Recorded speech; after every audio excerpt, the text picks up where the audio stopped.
la reine Elisabeth aurait été fascinée par les recherches d'un universitaire sur le monstre du Loch Ness, mais aurait refusé que la créature mythique porte son nom.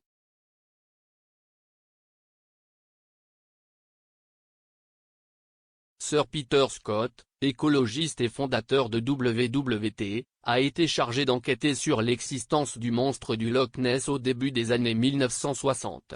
À l'époque, selon les archives du scientifique de l'université de Cambridge, la reine était très intéressée par l'existence de la créature marine.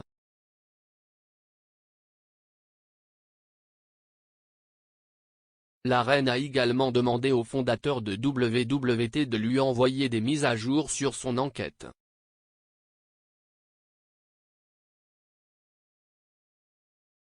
Dans la mesure où Sir Peter Scott a envoyé une lettre à Sa Majesté, demandant la permission de renommer le monstre après elle.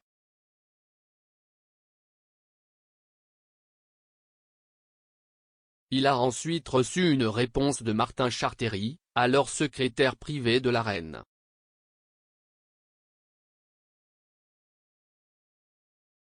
Monsieur Charteris a écrit que des preuves absolument irréfutables du monstre étaient nécessaires pour lui donner le nom de la reine.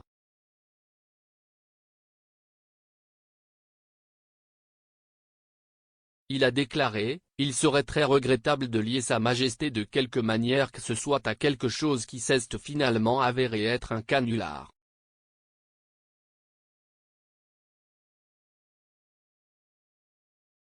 Même si l'animal s'avère exister, je ne suis pas du tout sûr qu'il soit généralement très approprié de lui donner le nom de Sa Majesté puisqu'il est connu depuis tant d'années sous le nom de le monstre.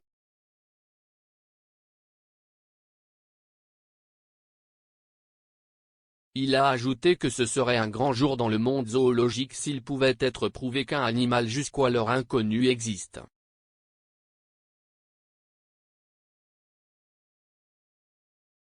Sa Majesté a vu votre lettre et a été très intéressée par son contenu, et j'espère que vous nous tiendrez au courant de l'avancement de vos enquêtes.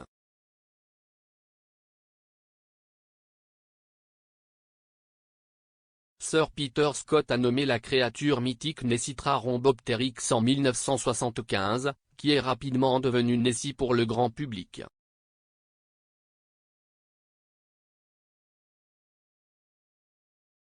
Le nom était basé sur le grec ancien pour le monstre de Ness avec la nageoire en forme de losange, basé sur une photographie sous-marine floue d'une nageoire supposée.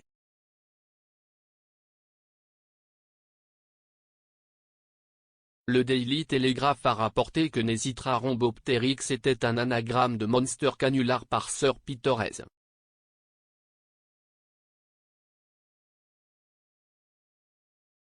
Cependant, le chercheur de Nessie, Robert Rhine, un avocat américain, a pris 2 photos supposées du monstre dans les années 1970.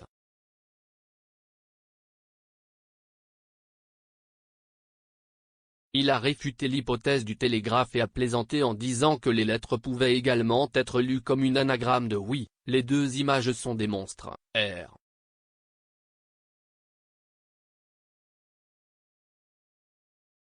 Lorsqu'on a demandé au palais de Buckingham en 2015 si le monarque continuait de s'y intéresser, un porte-parole a déclaré, « Sa Majesté a vu beaucoup de choses dans sa vie, mais il n'y a actuellement aucun plan pour une audience avec le monstre du Loch Ness. »